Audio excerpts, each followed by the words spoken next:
लिए आज हम संस्कृत में उच्चारण स्थान पढ़ेंगे। वर्णों का माहेश्वर सूत्रों में हम स्वर और व्यंजन देख लिए हैं। आज उन पूरे स्वर और व्यंजनों का उच्चारण स्थान देखेंगे।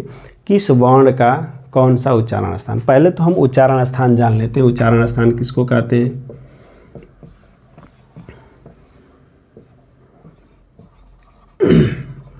उच्चारण स्थान जान लेते हैं। उच्चारण स्थान होता क्या है? ठीक है, मुख के जिस भाग से जिस वर्ण का उच्चारण किया जाता है उस वर्ण का उच्चारण स्थान वही भाग होता है। या हम कह सकते हैं मुख के जिस भाग से जिस वर्ण का उच्चारण किया जाता है वही उस वर्ण का उच्चारण स्थान होता है। मुख के जिस भाग से भी जिस भी वर्ण का उच्चारण किया जाता है वही उस वर्ण का उच्चारण स्थान होता है। उच्चारण स्थान है। ठीक है, अब हम देखेंगे कि शुरू से देखते हुए चलते एक एक सूत्रों को देखेंगे।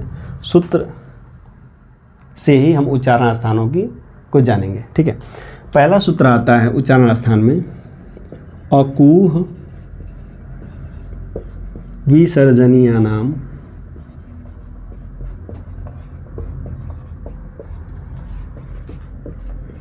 कंठ। ये सूत्र पहला क्या लिखा हमने? अकूह विसर्जनीयानाम कंठ। ध्यान दीजिएगा, अ से हो जाएगा अ और आ। अ से हो जाएगा अ और आ। हमने एक सूत्र बताया था कु चु टू तु पु एते उदित स्पर्श व्यंजन में कु मने होता है क वर्ग, यानी इस कु से हो जाएगा क वर्ग। क वर्ग से मतलब हो जाएगा क, ख, ग, घ और ङ। ये 5 वर्ण हो जाएंगे क वर्ग से। इसके बाद इसमें लिखा हुआ है ह।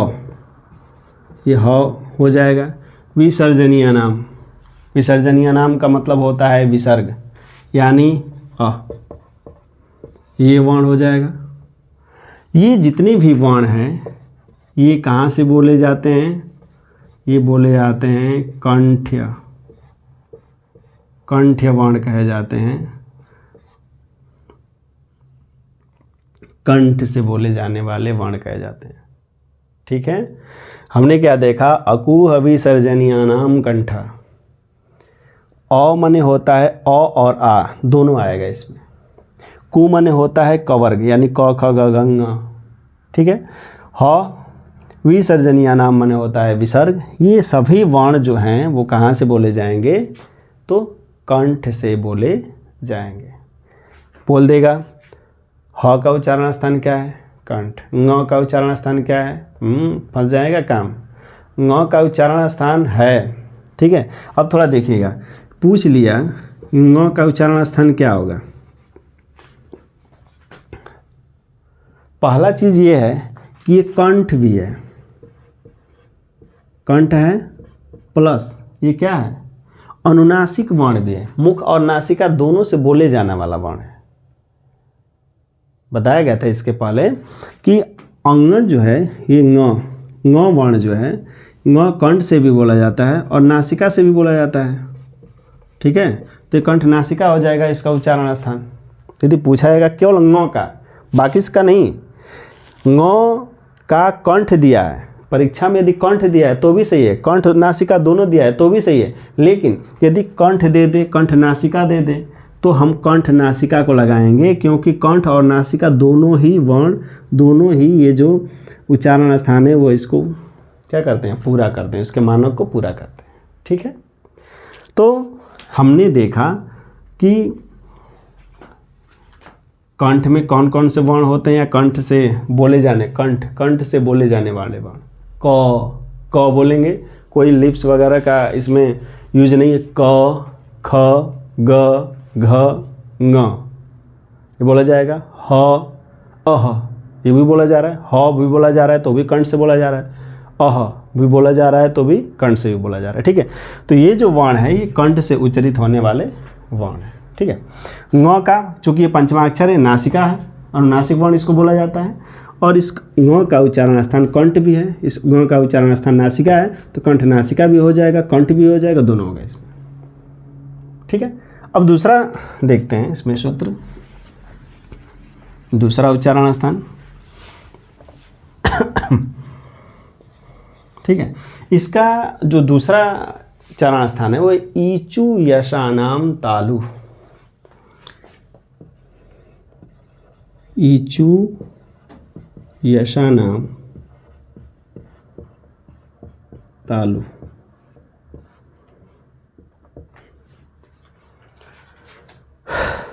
कौन कौन से वर्ण, तो ध्यान देंगे, ई मने होगा छोटी ई और बड़ी, ई में कौन हो जाएगा, छोटी ई और बड़ी। चू से हो जाएगा च वर्ग,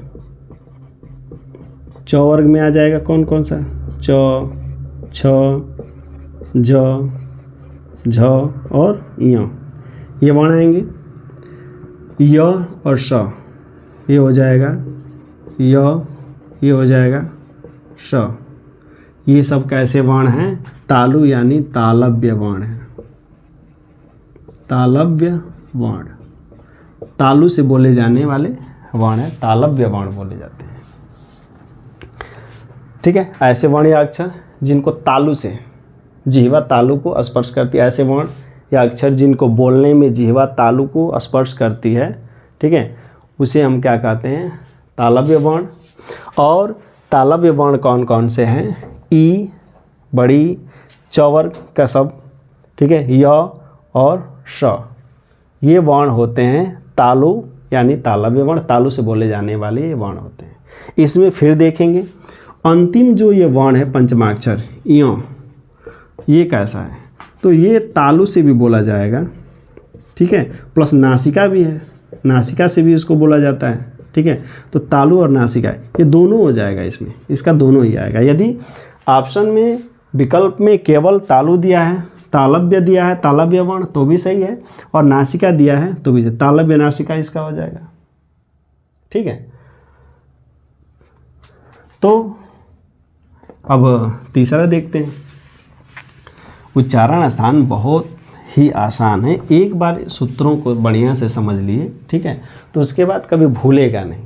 ठीक है, तो तीसरा जो सूत्र है वो है ऋतु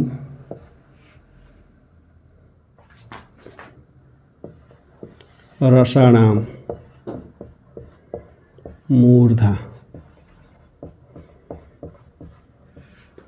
तीसरा जो इसका सूत्र है ऋतु रसाणाम मूर्धा। ठीक है, ऋतु रसाणाम मूर्धा का मतलब हो जाएगा, री मने होता है री, ठीक है, टू मने हो जाएगा ट वर्ग, ट वर्ग में ट, ठ, ड, ढ और ड, ये 5 वर्ण आएंगे। ये र आ जाएगा, ठीक है, ये श आ जाएगा। ये जो वर्ण होंगे ये मूर्धा, मूर्धन्य वर्ण बोले जाते हैं, मूर्धन्य वर्ण बोले जाते हैं, इनको मूर्धन्य वर्ण, मूर्धा से बोले जाते हैं ऐसे वर्ण। ठीक है,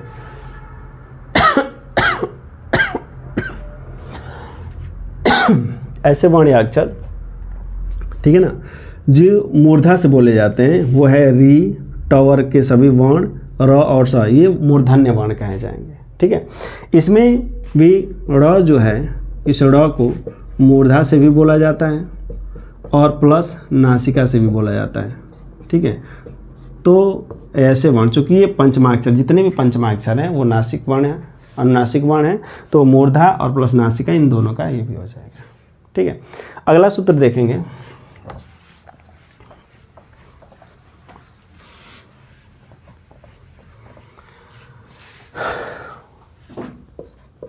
जो चौथा है, चौथा इसका जो सूत्र है वो है दंत्य वर्ण का, ऋतु लसानाम दंता।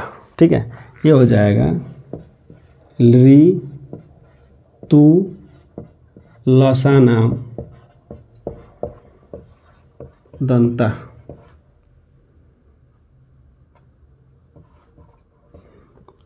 लिसु नतानाम दंता। ठीक है,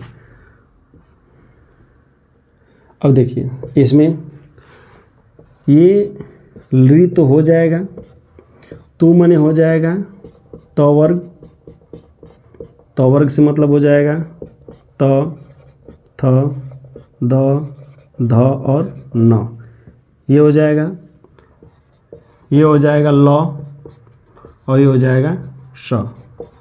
ये इतने वर्ण जो हैं लृ, त वर्ग, ल और श, ये वर्ण दंत्य वर्ण कहे जाएंगे, दंत्य वर्ण।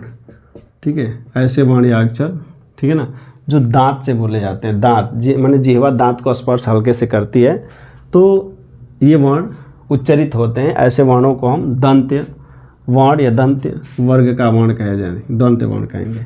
ठीक है, दंत्य वर्ण कौन कौन से हैं? लृ हो जाएगा, तवर्ग हो जाएगा, ल हो जाएगा और श हो जाएगा। ठीक है, इसमें भी जो न है, न वर्ण है, ये न वर्ण ये दंत्य भी है। ठीक है, और प्लस नासिका भी है। चूँकि ये अनुनासिक वर्ण है इसलिए इसे नासिक वर्ण के नाम से भी जानते हैं, अनुनासिक वर्ण भी इसको कह सकते हैं। ठीक है, इसके बाद है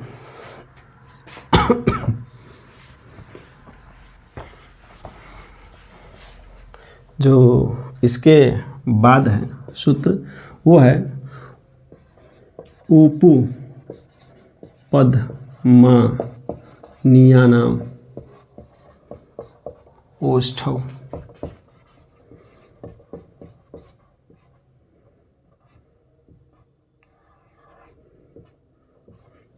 सूत्र ध्यान से देखिएगा, उपु पद्मानीयानाम ओष्ठौ। ओष्ठ वर्ण कौन कौन से हैं?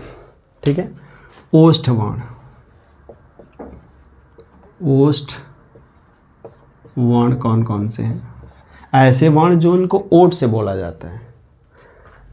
उ माने आ जाएगा छोटा उ और बड़ा उ। पु माने हो जाएगा प वर्ग, प वर्ग का मतलब हो जाएगा प, फ, ब, भ और म, ये वर्ण हो जाएंगे।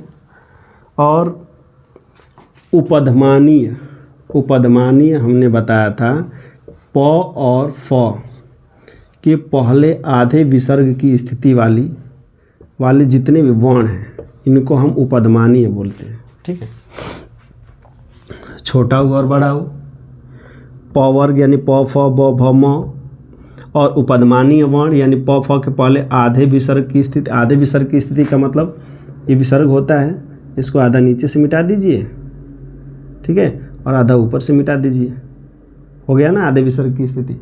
ठीक है, तो प और फ के पहले आधे विसर्ग की जो स्थिति होती है इन वर्णों को हम उपधमानीय बोलते हैं। यही यदि जिह्वा मूल्य कौन सा वर्ण होता है तो क और ख के पहले जब आधे विसर्ग की स्थिति होती है तो जिह्वा मूल्य हो जाता है। ठीक है, तो ये ओष्ठ वर्ण हो जाएंगे। अब इसमें भी म ओष्ठ वर्ण है, म ओष्ठ भी है, ठीक है, प्लस नासिका भी है।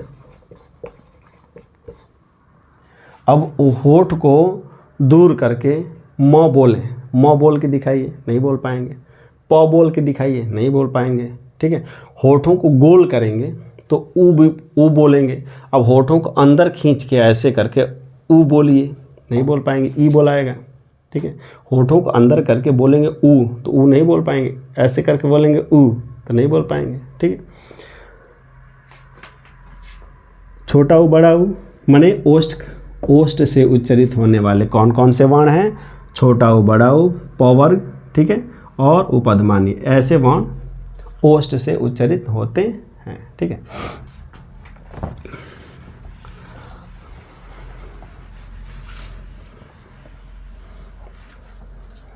जो छठा सूत्र है य म अंग और ना नाम यम गणना नाम नासिका च,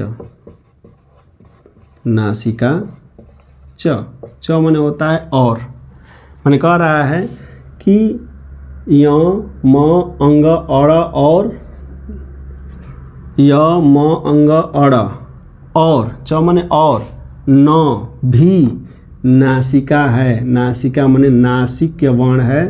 ठीक है ना, नासिक्य वर्ण या अनुनासिक वर्ण है।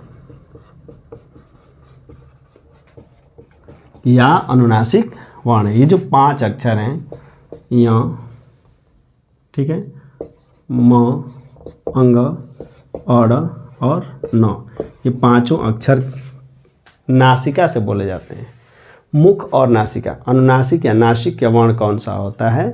तो ऐसे वर्ण या अक्षर जिनको बोलने पर मुख और नासिका दोनों का या दोनों की ज़रूरत पड़ती है, मुख और नासिका दोनों की ज़रूरत पड़ती है, ऐसे वर्णों को हम अनुनासिक वर्ण कहते हैं। ठीक है, अब इसके आगे देखेंगे। 6 हो गया। एक 7वां देखते हैं सूत्र। 7वां सूत्र देखते हैं। ए दयितो, सूत्र ही है पूरा। ए दयितो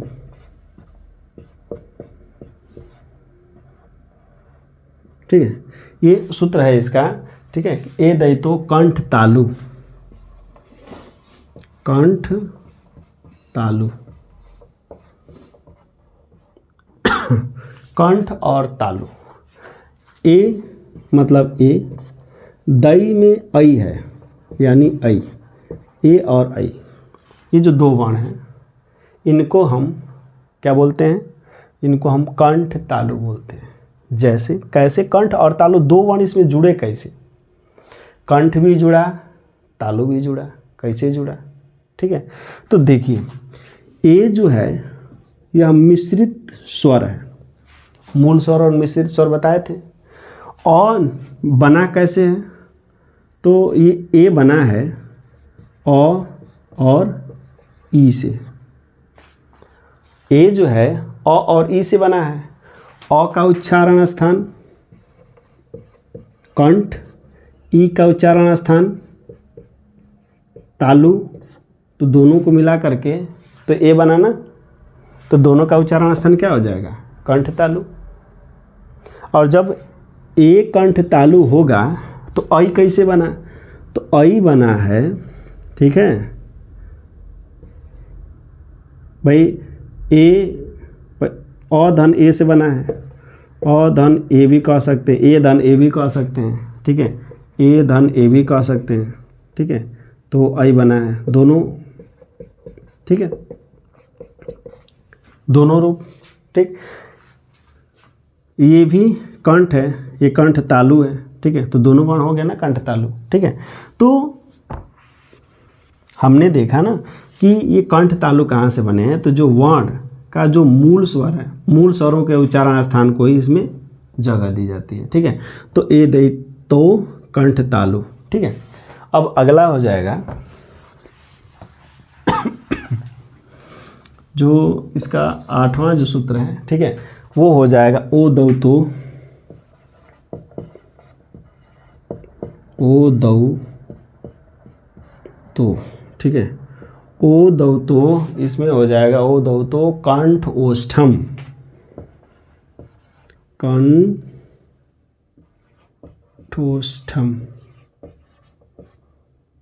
ठीक है, ओ दौतो कंठ ओष्ठम। अब देखिए कारा यहाँ पे है ओ और दौ, दौ में है औ, औ। ठीक है, कारा ओ और औ का उच्चारण स्थान क्या है? तो ये है कंठ और ओष्ठ, इसको हम कंठोष्ठ बोलते हैं, कंठोष्ठ या वर्ण।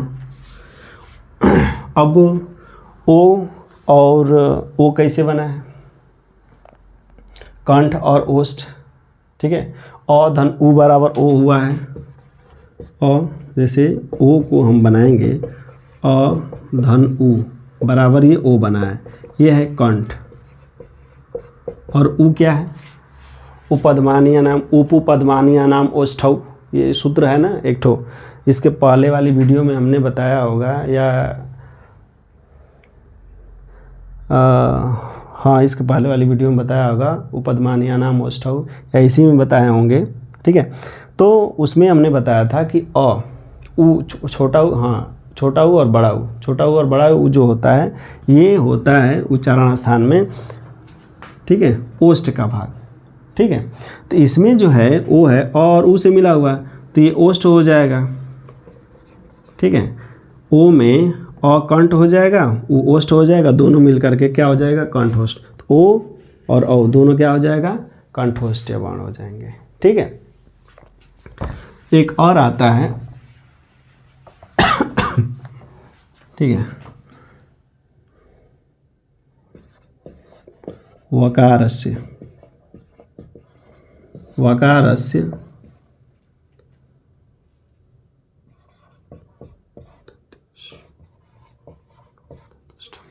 ठीक है, वकारस्य दंतोष्ठम, ठीक है, दंत्योष्ठम हो जाएगा या दंतोष्ठम ऐसे भी कर लेंगे तो हो जाएगा, ठीक है, दंतोष्ठम। वकारस्य दंतोष्ठम, वकारस्य माने व, ठीक है, ये जो व है, ठीक है, वह दंत और ओष्ठ दोनों से उच्चारित होने वाले वर्ण है, ठीक है ना। वह क्या है, दंत और ओष्ठ दोनों से उच्चारित होने वाला वर्ण है, ठीक है। अब देखिए एक और आता है, हम इसके पहले बताए थे, ठीक है, 10वां ही सूत्र होगा शायद, ठीक है, जिह्वा मूल्य। एक होता है जिह्वा मूल्य, जिह्वा मूल्य वर्ण, इसको हम इसके पहले बताए थे, ठीक है, जिह्वा मूली यस्य जिह्वा मूलम। कह रहा है कि जो जिह्वा मूलीय वर्ण होता है, अर्थात क और ख के पहले आधे विसर्ग की स्थिति वाला जो ये वर्ण होता है, इसका उच्चारण स्थान क्या होता है, तो जिह्वा मूल होता है। अर्थात जब हम क और ख बोलने का प्रयास करें तो बोले ना, जैसे हम बोले ना क बोल देते हैं, ध्वनियाँ ना निकले, क बोलते हैं, जब बोले क प्रयत्न करें क बोलने की, क बोलें लेकिन ध्वनि नहीं निकलनी चाहिए, और देखेंगे तो जीवा अपने मूल स्थान पर थोड़ा सा धंसती है, तो उसे ही हम क्या कहते हैं, जिह्वा मूल, वो उच्चारण स्थान उसका है जिह्वा मूल का, ठीक है। इस प्रकार से उच्चारण स्थान, ठीक है। और एक और सूत्र आता है नासिका अनुस्वारस्य, ठीक है, एक और सूत्र आता है, वो भी लिख देते हैं, नासिका अनुस्वारस्य, ठीक है। नासिका यानी जो अनुस्वार होता है, अनुस्वार का मतलब जो अंग होता है, ठीक है, ये भी क्या है, नासिका है। अंग जो होता है ये भी नासिका से ही बोले जाने वाले वर्ण है, ठीक है। इसके उच्चारण स्थान में हमने देखा नासिका को, ठीक है। नेक्स्ट वीडियो में हम देखते हैं प्रयत्न।